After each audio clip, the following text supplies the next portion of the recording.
They started a brewery, and they are maxing it out to its full potential. If you like your freedom, keep your mouth shut.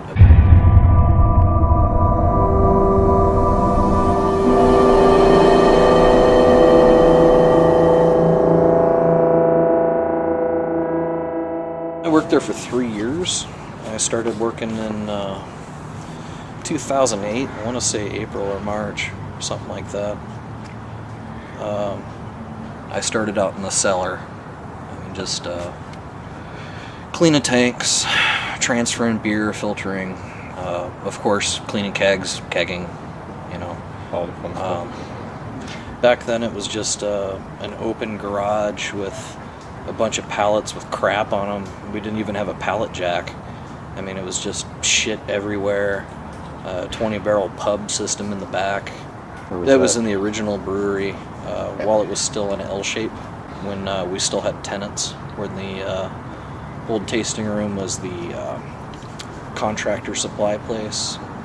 Laser printer and cartridge was there, and these people that made blinds. I was working for them during all the initial major constructions. At the time, just about everybody that worked there did not want their job, but did not want to leave. In the beginning, it was Matt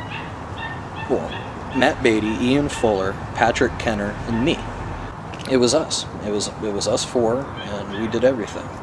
And we worked very closely together, and we were, it was almost kind of like a brotherly thing. You know, we get pissed at each other, we get happy with each other, we watch each other's back. There's times where I would sleep at the brewery, and Patrick would roll in at 5:30 in the morning and wake my ass up, and I'm up, like asleep on grain sacks, just like trying to elevate myself off the CO2 that's on the floor. Just get up and start working, doing it all over again. I'd pull like 14-hour days just trying to make it happen. In the very beginning, it was very different. Everybody was equal. Everybody was making the same amount of money. Everybody kept each other in check. Everybody shared the same vision, the same dream. It was, and it was always to remain small, but strong and small. And it was really easy to get behind the dream.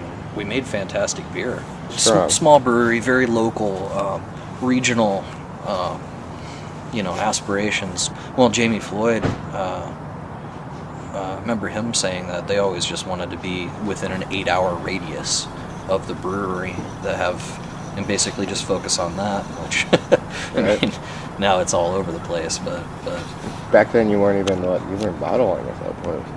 Actually, well, you started to. Yes. Yeah.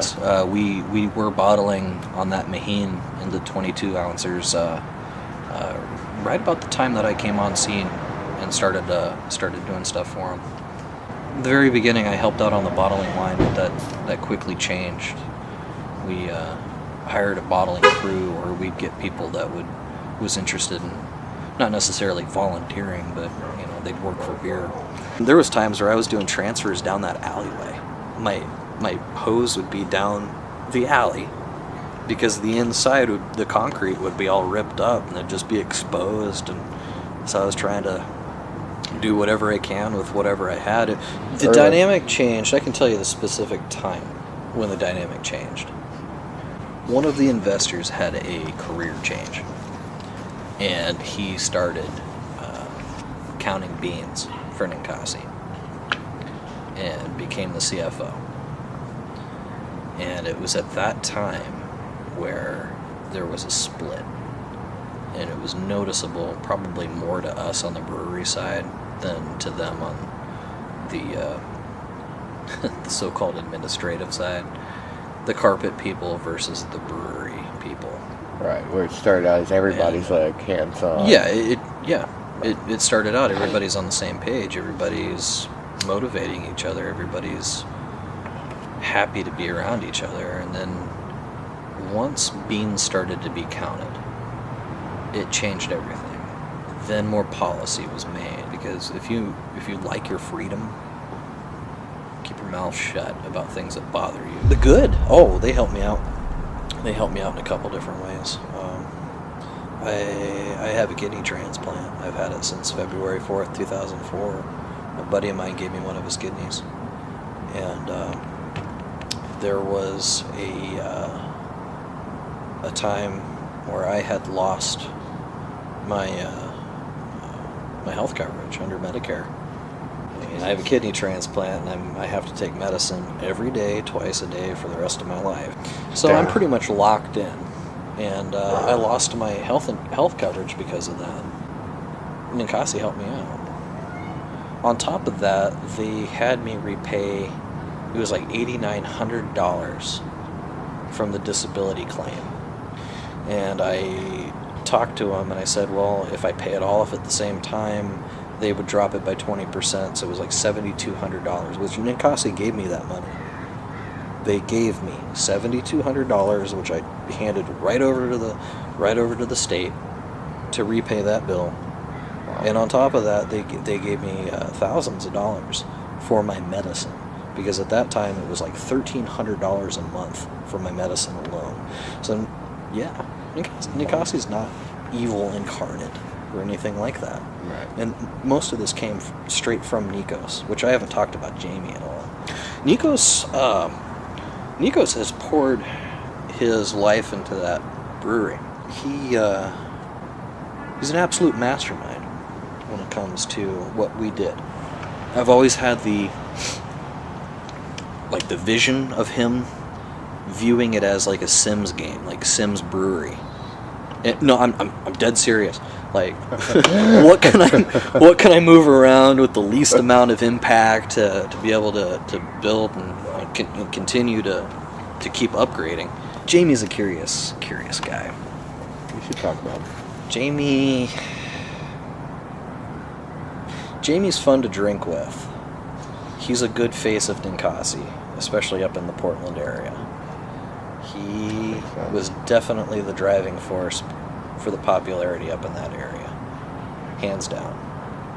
And I'm sure whatever he does, he's making good PR everywhere he goes. He's a very charismatic person. He's very involved in politics, which scares the shit out of me sometimes. Jamie's a good guy.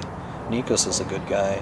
Those two, they started a brewery, and they are maxing it out to its full potential. And who knows where it's going to go from here. But as the old head brewer said, you leave it up to those guys, and they're going to be just as big as AB.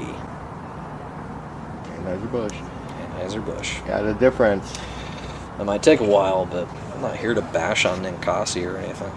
I mean, the questions you asked me, what was the vision at the beginning, and does it match the vision that they have right now? No, it doesn't. I got tons of accounts for us. The first account that I ever got for us when I was with Ninkasi was the Royal Market, and now Royal Market owns Bailey Hill, and now neither place will carry them. There are many places in other towns that won't carry them. What are the reasons in other towns? I'm curious. Well, the reasons vary. A lot of it deals with their distributors, but a lot of it deals with it's a small world, and people know what they did to Tim, for example. You can only roll so many people under a bus before people start to take notice. Yeah.